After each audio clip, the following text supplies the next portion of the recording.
आज की क्लास सभी के लिए बहुत ही इम्पोर्टेंट है।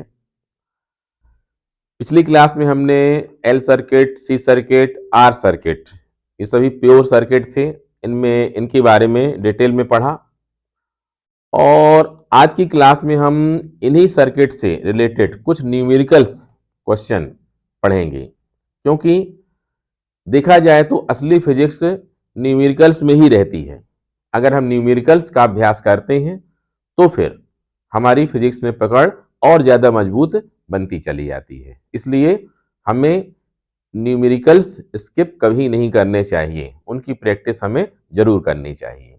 ठीक है, तो एल, सी और आर सर्किट पढ़ने में न्यूमेरिकल्स एग्जाम्पल हम लेंगे अभी, लेकिन उसके पहले इस चैप्टर में या इस टॉपिक के लिए कुछ जरूरी बातें जो हमें फंडामेंटल के अंतर्गत जरूरी याद रखनी चाहिए, जो हम पिछले क्वेश्चन पढ़ भी चुके हैं, लेकिन संक्षेप में हम न्यूमेरिकल्स के हिसाब से ही एक बार आप लोगों को लिख के बतलाते हैं। ठीक है, ध्यान से देखिए।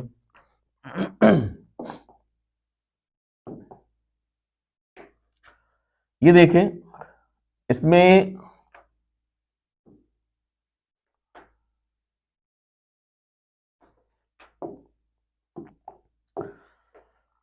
अगर कहा जाए कि अल्टरनेटिव वोल्टेज का इक्वेशन क्या होता है, तो आप लोग बताएंगे V is equal to V not sine omega t होता है। ठीक है, अब इसके बाद हमने यह देखा कि चाहे वो प्योर आर सर्किट हो, चाहे वो प्योर एल सर्किट हो और चाहे वह प्योर सी सर्किट हो, ठीक है, उन सबके लिए अप्लाइंग अल्टरनेटिव वोल्टेज क्या लिया जाता है, V is equal to V not sine omega t लिया जाता है। ठीक है, अब इस सर्किट में अगर हम अल्टरनेटिव करंट की बात करें तो अल्टरनेटिव करंट अलग अलग होंगे। यही बातें हमें दिमाग में रखनी चाहिए। जैसे देखो, अगर हम बात करेंगे सबसे पहले प्योर आर सर्किट की, तो प्योर आर सर्किट के लिए इक्वेशन होगा करंट का I is equal to I naught sine omega t. ठीक है, इसके बाद अगर हम बात करते हैं प्योर एल सर्किट की, तो इसमें I is equal to I naught sine omega t minus pi by two. ये रिमार्केबल, यही बात हमको पकड़नी है कि अगर प्योर आर सर्किट है तो वोल्टेज और अल्टरनेटिव करंट क्या होंगे, सेम फेस में। सेम फेस मतलब ये ओमेगा टी और ये ओमेगा टी सेम है। अगर एल सर्किट की बात होगी तो इस ओमेगा टी के मुकाबले ये माइनस पाई बाई टू है, मतलब alternative current pure L circuit में पाई बाई टू की फेस से लेग्स बिहाइंड है। ठीक है, मतलब पीछे पीछे है। इसके बाद लास्ट में ये देखिए, अगर बात की जाएगी प्योर सी सर्किट की, तो प्योर सी सर्किट में करंट का इक्वेशन होगा I is equal to I naught sine omega t plus pi by two, मतलब इसके मुकाबले पाई बाई टू यह लीड्स अहेड में है। ठीक है, मतलब ये उससे आगे आगे चल रही है। फिर भी इस बात को सारांश में कैसे समझना चाहिए, अगर कोई बोलता है आर सर्किट, आर सर्किट में क्या होगा, V और I सेम फेस में होंगे, समझ रहे हैं। अगर प्योर एल सर्किट है तो क्या बोलेंगे, इसमें बोलेंगे हम कि I V से पाई बाई टू के फेस में पीछे है। इसको अगर उल्टा बोलना चाहो तो कैसा बोल सकते हो कि V I के मुकाबले पाई बाई टू के फेस में आगे होगा। अगर V I पीछे है तो उसका मतलब क्या हुआ, V को आगे बोल सकते हैं।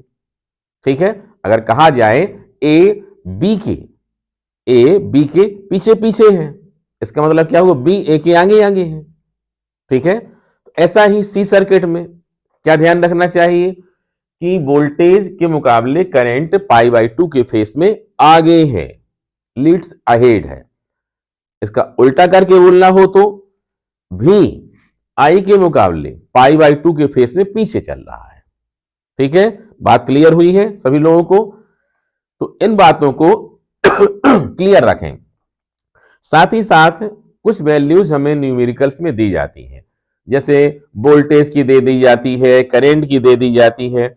अगर वोल्टेज और करंट की वैल्यू दी जाती है, नॉर्मल कुछ लिखा नहीं होता है, मतलब पीक वैल्यू ना बोला जाए, क्योंकि यहां पर आई नॉट लिखा हुआ है, वी नॉट। ये आई नॉट जो है करंट की पीक वैल्यू है, शिखर मान है, और ये वी नॉट किसका, वोल्टेज की पीक वैल्यू है। समझ गए? लेकिन अगर किसी क्वेश्चन में सिर्फ वोल्टेज बोला जाता है या करंट बोला जाता है, तो उस वैल्यू को हम क्या समझेंगे, वी आर एम एस समझेंगे या आई आर एम एस समझेंगे। वी आर एम एस या IRMS।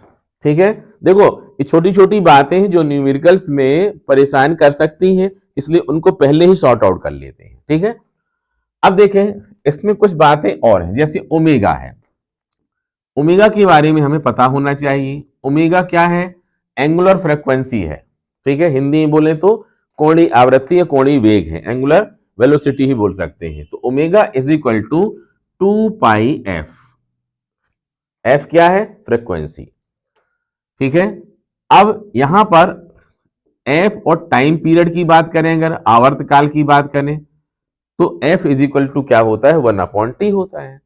इस प्रकार से ओमेगा का फार्मूला एक और बन जाएगा, वो क्या होगा? Omega is equal to 2π/t। मतलब छोटी छोटी चीजें हैं, लेकिन ओमेगा पता चल गया, बोले फ्रीक्वेंसी निकालना है, कैसे निकालें? ये छोटा सा फार्मूला है। अब फ्रीक्वेंसी पता है, टी निकालना है, टी निकाल लो। ठीक है, इस प्रकार से ये बात छोटी सी है लेकिन इंपॉर्टेंट है। इसके अलावा जो पुरानी बातें जो पढ़ी हैं अपन ने पिछले चैप्टरों में, उनमें आरएमएस वैल्यूज, IRMS क्या होती है? I0/√2 होती है। इसी प्रकार से VRMS V0/√2 होती है। जबकि अल्टरनेटिव करंट के लिए एवरेज वैल्यू कितनी होती है? 0 होती है। लेकिन यही एवरेज वैल्यू अगर किसके लिए हो? फर्स्ट हाफ साइकिल के लिए हो तो ये 0 नहीं होती है। कितनी होती है? 2I0/π होती है। ठीक है, ये फर्स्ट वाले के लिए है। सेकेंड वाले के लिए यही वैल्यू माइनस में हो जाती है, सेकेंड हाफ साइकिल के लिए। हाफ साइकिल बोला जाए तो यहां पर समझ सकते हैं बात ऐसी है, ये देखिए, ये है, ये अल्टरनेटिव करंट 0 पाई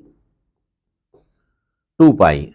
अगर बात करें तो ये है पीक वैल्यू I0 या V0 जो भी लेना चाहें अपन, और यहां पर ये वाला, ये है फर्स्ट हाफ साइकिल 0 से पाई के बीच में, और पाई से 2π तक का क्या है? ये सेकेंड हाफ साइकिल है। ठीक है, इसमें जो टाइम लगता है ये कहलाता है टाइम पीरियड या आवर्तकाल। ठीक है, तो ये कुछ छोटे छोटे फंडामेंटल्स हैं जो न्यूमेरिकल्स में हमें इस वाले टॉपिक में खासतौर से एल, सी और आर वाले क्वेश्चन को सॉल्व करने में हमें याद रखने चाहिए। ठीक है, तो इन बातों को ध्यान में रखते हुए चलो अब हम एक एग्जाम्पल लेते हैं। ठीक है, और उस एग्जाम्पल से बहुत सारी बातें आप लोगों को हम समझाते हैं। ठीक है, तैयार हैं? चलो देखते हैं। ये है एक एग्जाम्पल, ये देखिए,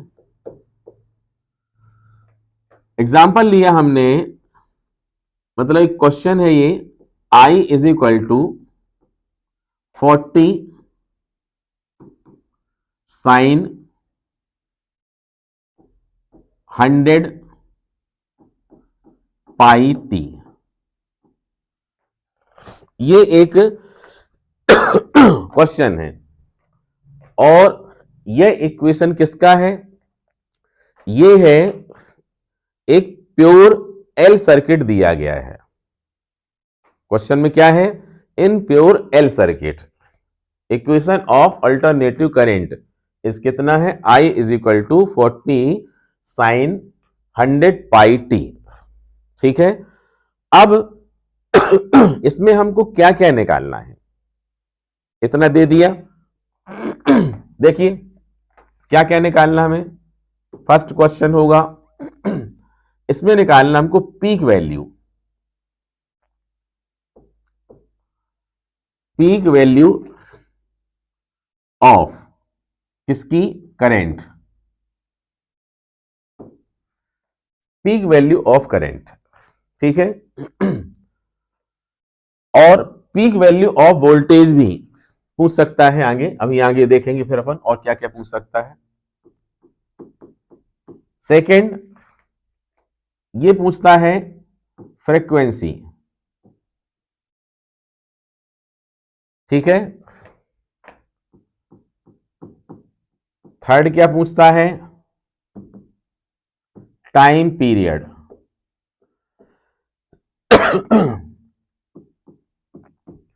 फोर्थ क्या पूछता है? RMS value of alternative current.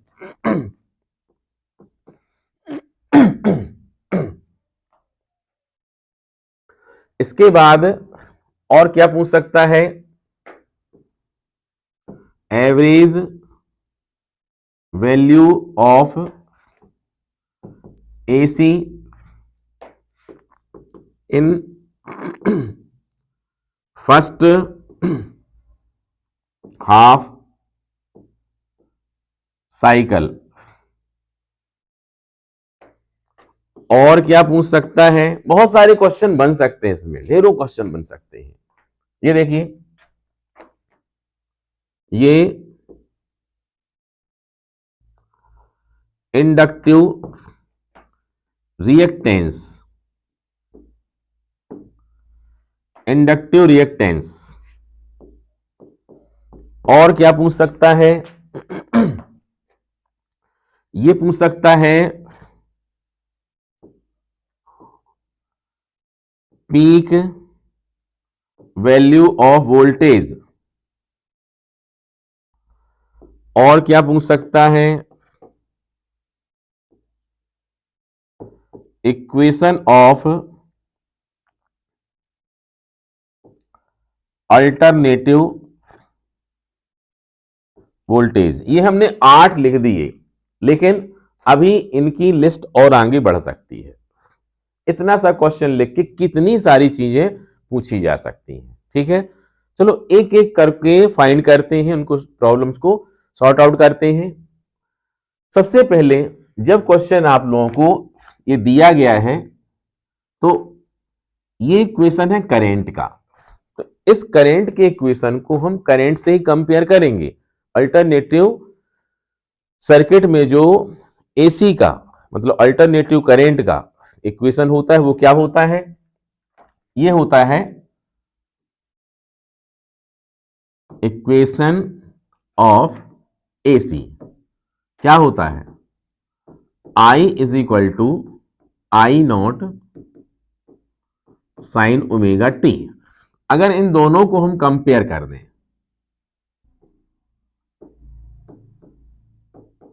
तो हमको क्या क्या मिल जाएगा? जरा ध्यान से देखिए। आई नॉट क्या मिल जाएगा बोलो? 40। अब 40 बोला जाए तो करेंट है ये, तो करेंट की यूनिट कितनी होगी? करेंट की यूनिट होगी एम्पियर। यूनिट सहित लिखना है। आगे यहां देखें कितना लिखा है बोलो? ओमेगा। यहां पर कितना ओमेगा के बदले ये लिखा है 100 पाई।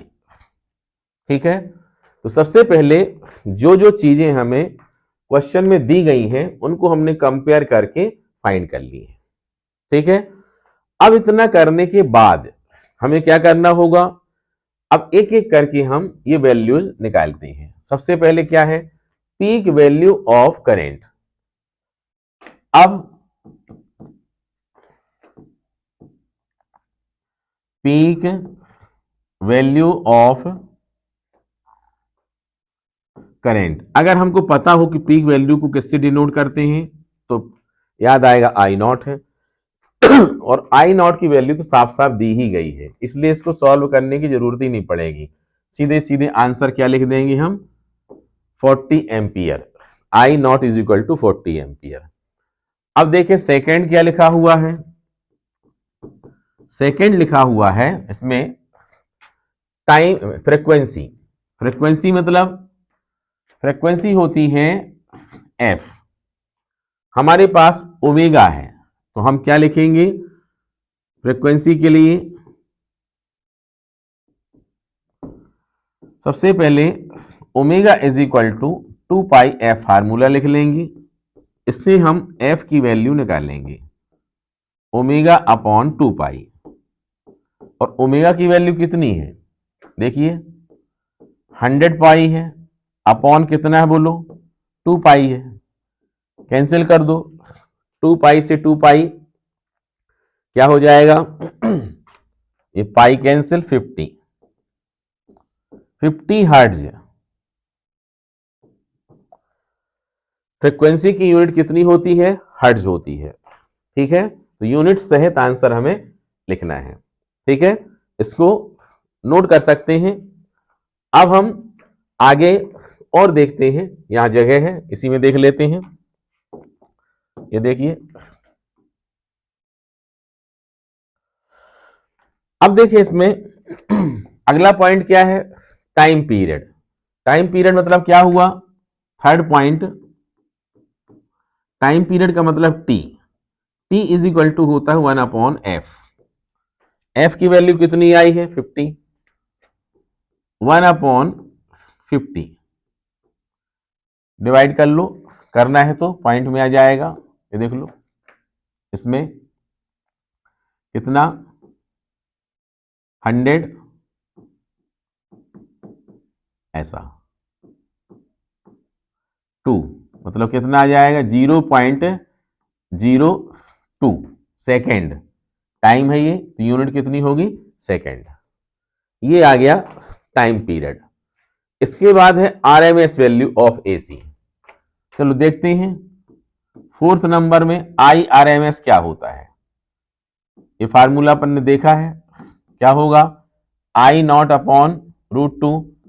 आई नॉट की वैल्यू कितनी थी, 40, ये लिख दिया अपन ने 40 अपॉन कितना, √2। समझ रहे हैं, आंसर तो यही है, लेकिन फिर भी मैथ्स में कुछ स्टैंडर्ड फॉर्मेट होते हैं, कभी भी अपॉन में रूट आए तो उसको सिंप्लीफाई करके थोड़ा आगे लिख दें। जैसे √2 है तो यहाँ पर √2 को ऊपर नीचे मल्टीप्लाई कर लो, क्या हो जाएगा, √2 इंटू √2 2 बन गया, 20 मतलब कितना निकल आएगा ये, 20 √2। चाहे तो √2 की वैल्यू भी लगा लें 1.4141 और करके इतने, ये भी किसकी वैल्यू है, देखो करंट की वैल्यू है, इसलिए ये एम्पियर में लिखी जाएगी। किस में लिखी जाएगी, एम्पियर में। अब देखें अगला पॉइंट क्या है, average value of AC in first half cycle. मतलब फर्स्ट हाफ साइकिल में इसकी एवरेज वैल्यू निकालनी है। ये फार्मूला अभी हमने बताया था आप लोगों को, ये है I average in first half cycle 2I0 upon pi. अब फार्मूला नहीं बनता है तो फिर ये आगे करने का कोई मतलब नहीं है, इसलिए फिजिक्स में डेरिवेशन तैयार करें, जो भी फार्मूले निकलते हैं उनको अलग से एक पतली कॉपी बना लें, सिर्फ फिजिक्स फार्मूले, और उसमें फिजिक्स के फार्मूले नोट करते चलें, चैप्टर वाइज फार्मूले नोट करते चलें, आपके पास एक बड़ा अच्छा कलेक्शन बन जाएगा। ठीक है, और उन फार्मूलों का यूज करके फिर हम न्यूमेरिकल्स करें और उनको याद भी रखें। ठीक है, तो ये देखें लगाते हैं, 2 into I not, I not कितना है 40, ये देखिए 40 अपॉन कितना, पाई, पाई मतलब 3.14, 22/7 भी लगा सकते हो। अब इसको सिंप्लीफाई करके लिख देना, जितना भी आएगा तो उतना क्या होगा, ये एम्पियर में ही होगा। ठीक है, मल्टीप्लाई डिवीजन करके निकाल के लिख लेना। अब इसके बाद आगे देखें, मान लो कोई पूछता है नेक्स्ट हाफ साइकिल के लिए भी, तो ये माइनस लगा के हम लिख सकते हैं। ठीक है, अब देखो अब क्या है इसमें, ये है इंडक्टिव रिएक्टेंस। इंडक्टिव रिएक्टेंस कितनी चीज बची है, इंडक्टिव रिएक्टेंस और पीक वैल्यू ऑफ वोल्टेज और इक्वेशन ऑफ अल्टरनेटिव वोल्टेज। ठीक है, चलो और आगे देखते हैं इसको। तो फिफ्थ के बाद हम आ जाते हैं सिक्स में। ठीक है, ये है सिक्स।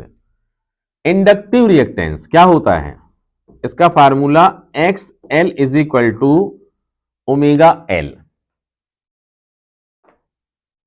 कितना होता है, X L is equal to omega L. ये देखें, इसमें ओमेगा की वैल्यू लगाएंगे 2 पाई एफ इंटू एल। अपना जो इक्वेशन हमने लिखा था I is equal to 40 sine 100 pi t, ये क्या था, प्योर एल सर्किट। और इस एल सर्किट में हमें एल की वैल्यू दी गई थी, वो अपन ने लिखी नहीं थी इसमें, 0.2 हेनरी, 0.2 हेनरी। ठीक है, ये वैल्यू कुछ भी दी जा सकती है, ये चीज उसमें दी गई थी लेकिन अपन ने लिखा नहीं था। ये चाहे तो यहीं पर पहले अपन ये लिख सकते हैं गिवन में, L is equal to 0.2 henry. ठीक है, तो अब यहां पर हम ये वैल्यूज पुट करेंगे। 2 पाई की वैल्यू कितनी है, 3.14। एफ की वैल्यू अपन ने निकाली थी, ये निकली है, कितनी है बोले, 50 हर्ट्ज। एल की कितनी है, 0.2। इसको सॉल्व करें, कितना आएगा, 50 इंटू 2 100 हो जाएगा, और 100 इसका मल्टीप्लाई करेंगे तो 314 इंटू 0.2। अब इसको भी सॉल्व कर सकते हैं अपन, कितना आ जाएगा, 628, 0.628 XL, मतलब रिएक्टेंस है इसलिए कितना होगा, ये ओम होगा, इतने ओम। ये वैल्यू आ गई किसकी, XL की। ठीक है, ये है इंडक्टिव रिएक्टेंस। ठीक है, अब इसके बाद आता है peak value of voltage. Peak value of voltage देखिए, ये कहलाएगा 0.7।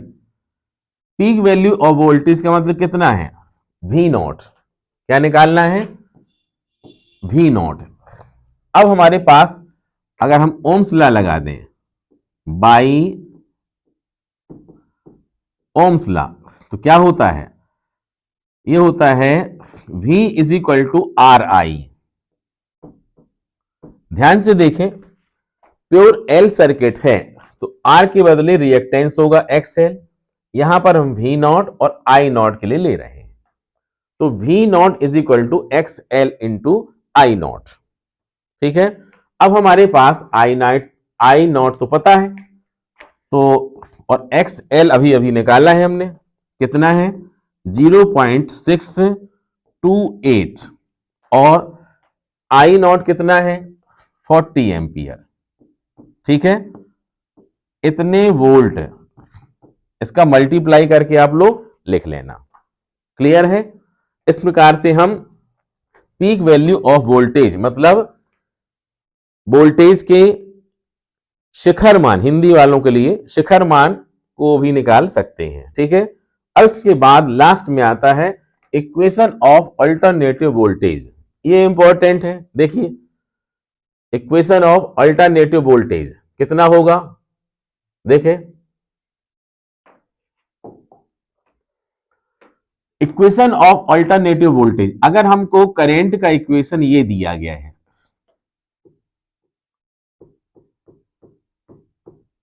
I is equal to 40 sine 100 pi t, और प्योर एल सर्किट है।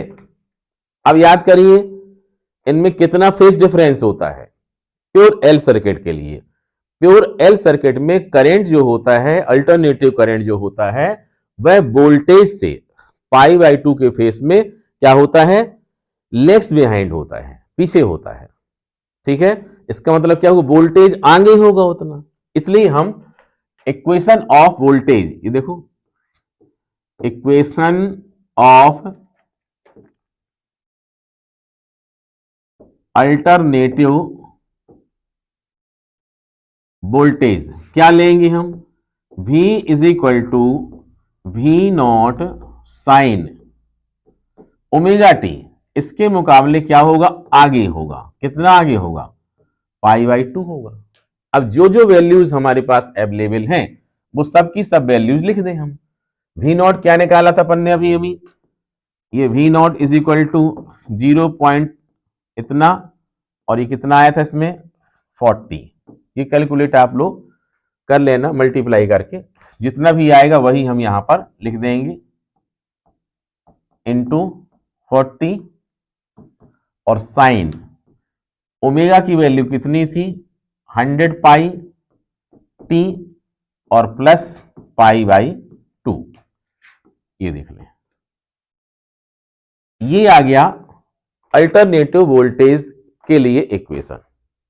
ठीक है, ऐसे क्वेश्चन आप लोगों को, ये हमने प्योर एल सर्किट के लिए एक क्वेश्चन लिया, ऐसे ही सी सर्किट का भी हो सकता है, प्योर सी सर्किट का, ऐसा ही आर सर्किट का हो सकता है। ठीक है, तो आप लोग ऐसे ही सिमिलर क्वेश्चन अपनी टेक्स्ट बुक से देख करके उनकी और प्रैक्टिस करें, और 2-2, 3-3 क्वेश्चन अगर कर लेंगे तो निश्चित रूप में इसमें ऐसे वाले क्वेश्चन बहुत ही आसान है। मतलब ये क्वेश्चन जो बतलाए हमने वो न्यू टाइप के लिए विशेष उपयोगी हैं, और बाकी डिस्क्रिप्टिव टाइप में अगर पूछा जाता है तो ही पूछ सकते हैं। 3-4 पॉइंट दे दिए और 4 मार्क्स में 5 मार्क्स में पूछे जा सकते हैं। ठीक है, तो आज के लिए इस क्लास में इतना ही, आप लोग प्रैक्टिस करें। नेक्स्ट क्लास में हम LCR के जो कंबाइन सर्किट हैं, मतलब LR, CR एटसेट्रा, उनके बारे में डिटेल में पढ़ाई करेंगे।